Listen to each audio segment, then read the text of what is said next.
Hello, this is Matt on the Moon Lambo channel. We are living through a crucial moment in history as pertains to the cryptocurrency asset class. Now, clearly, XRP has cemented its place in history.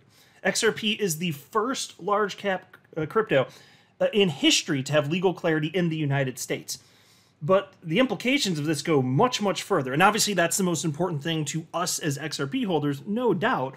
But just about all of you, if not all of you listening, hold more than one cryptocurrency. So everything else is still under assault, but because of the status of XRP being cemented in history, the way that it has, and being determined as the first large cap coin in the US to not be a security, it's having dramatic effects in Congress today, and I want to show you them.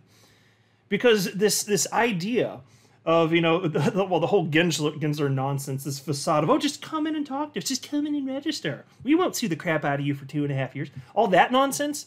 And this idea on top of that, the assets themselves are securities, which is what the SEC's pushing, even if they won't articulate it like that. That is what the hell they've been pushing.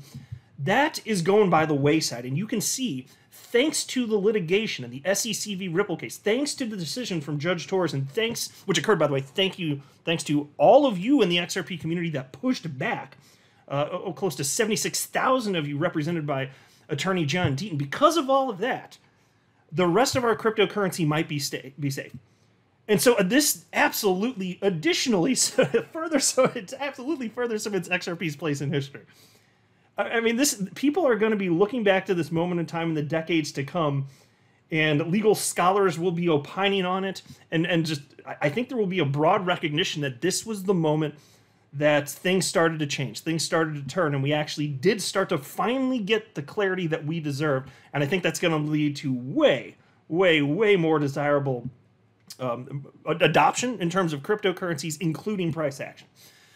So I'm going to share with you some of the latest here. I've got some perspective from Ron Hammond. Ron Hammond is the Director of Government Relations at Blockchain Associations, and this morning he shared some of the stuff that happened, including some of the latest developments in the House yesterday. But before going further, I do want to be clear, I do not have a financial background of any kind. I am not offering financial advice.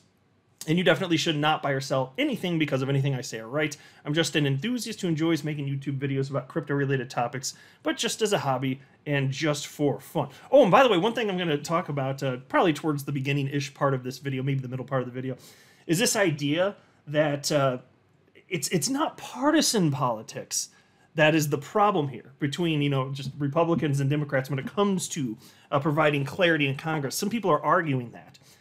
They're saying, no, it's just a generational divide. And that seems to be widely accepted. I'm not really seeing any pushback on the concept, and I don't really agree.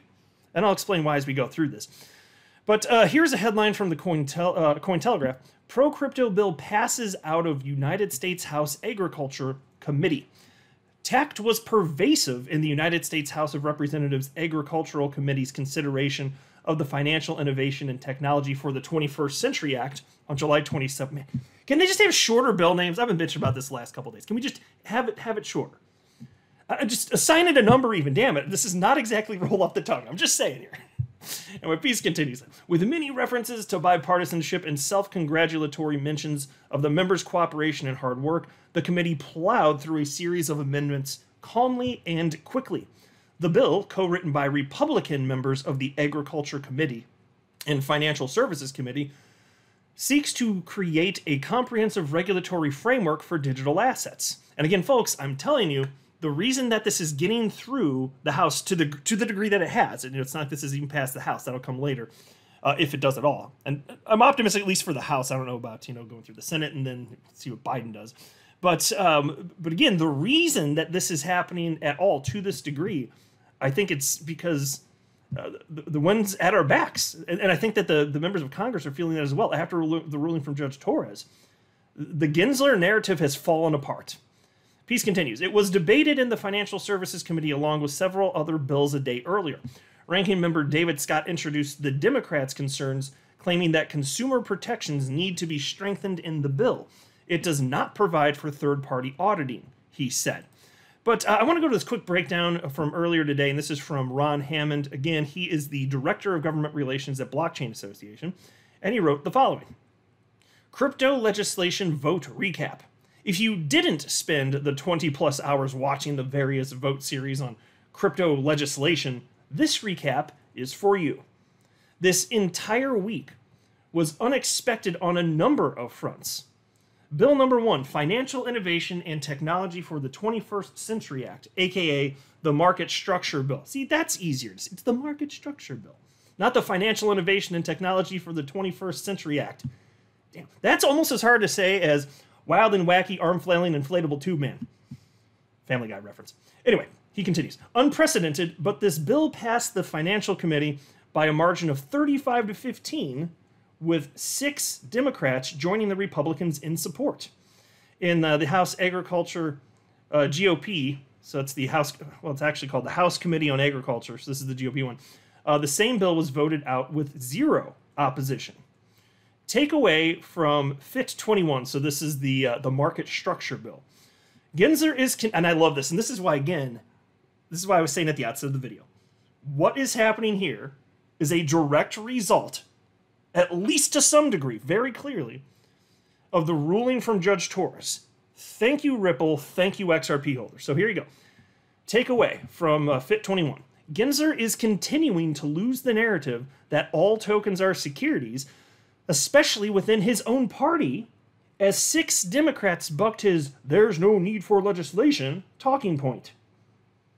Age also continues to be an indicator in terms of supporting a framework. Yeah, well, I'm going to circle back to that point. I largely disagree, though not literally entirely. I need to parse it out. There's some nuance to this. And then he says, Bill number 2, clarity for payment stablecoins.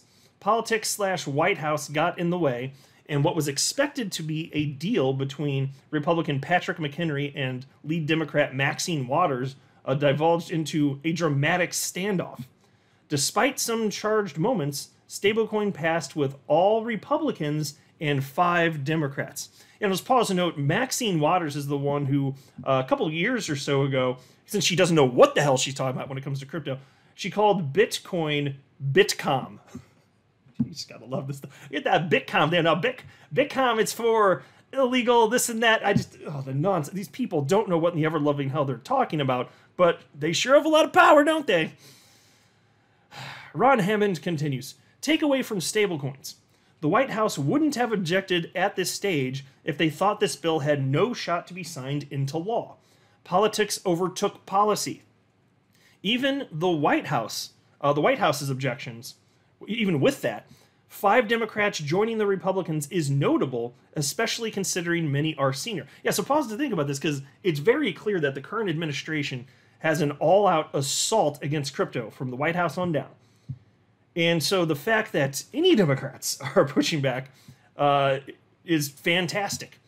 They must very genuinely believe that's right to push back if they're going against the party line. Which I mean, I know we want to pretend like this isn't partisan, and this is reducing the partisanship by them, the size to whatever degree, agreeing, but it still is partisan.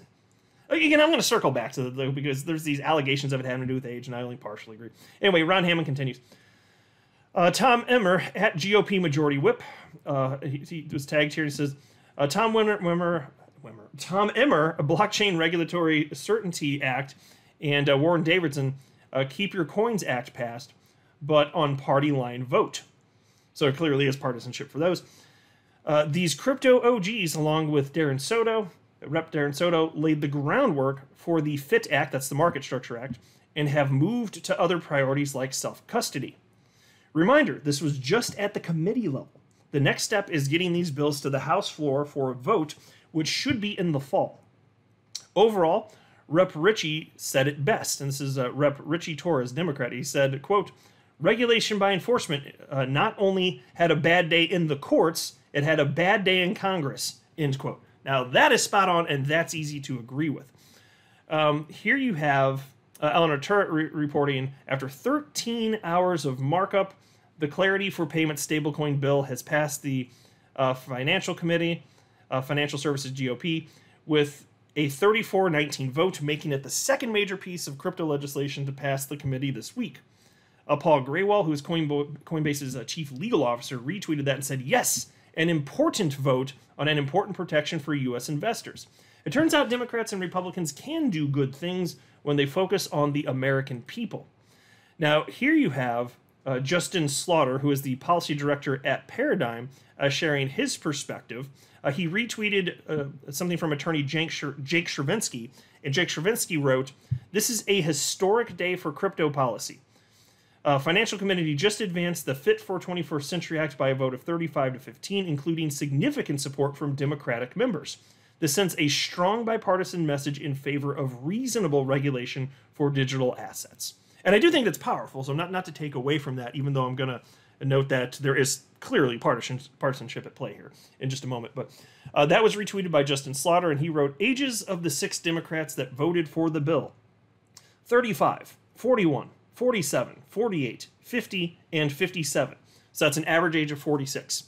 And then he says average age of the rest of House Financial Services Committee Democrats, 61. So again, the average age of the Democrats voting for it is 46. Average age for the rest, 61. So there is a gap there. Let's not deny that. And he says, more than anything else, age dictates Democratic members' views on crypto and whether legislation on crypto is needed. And so Rep. Torres, no relation to Judge Torres so far as I know, he says that this is really more of a generational divide rather than some sort of partisan divide. And I largely disagree, actually. Because, look, I'll acknowledge this. And I think probably just about all of us would agree on this. It's the younger people, just in a general sense, that are more accepting of this new technology. And that shouldn't be surprising.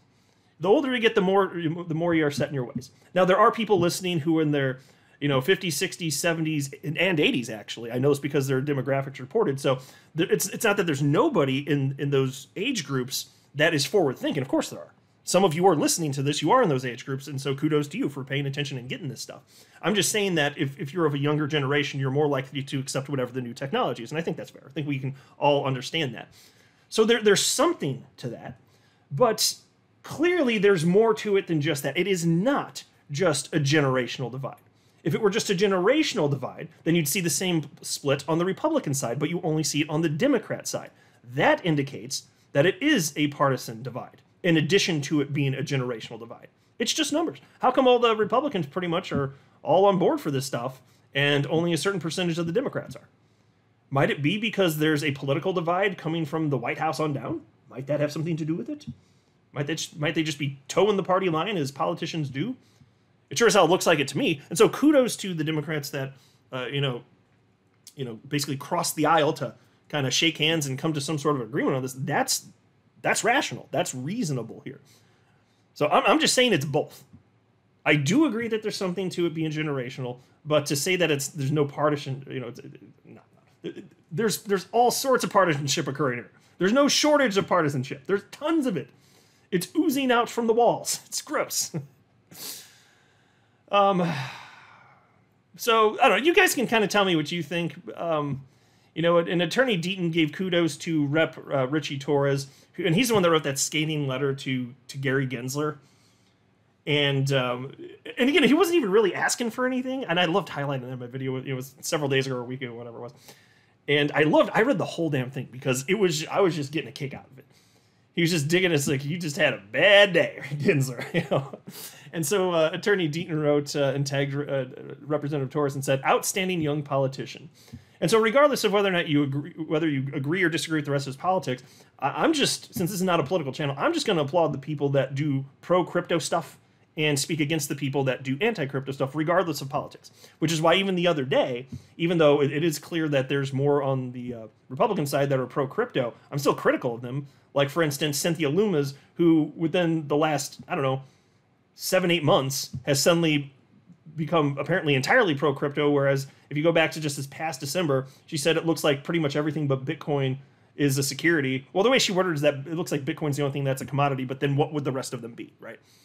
And so I look at that, and then without any explanation, she just does a 180 and flips, and I'm just like, you sneaky little, what are you doing? So I'm keeping my eye on her.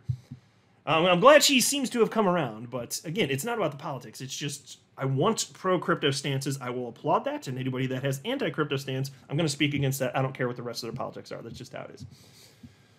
I'm not a financial advisor. You should not buy or sell anything because of anything I say or write. That would be a very, very, very bad idea. Until next time, to the moon, Lambo.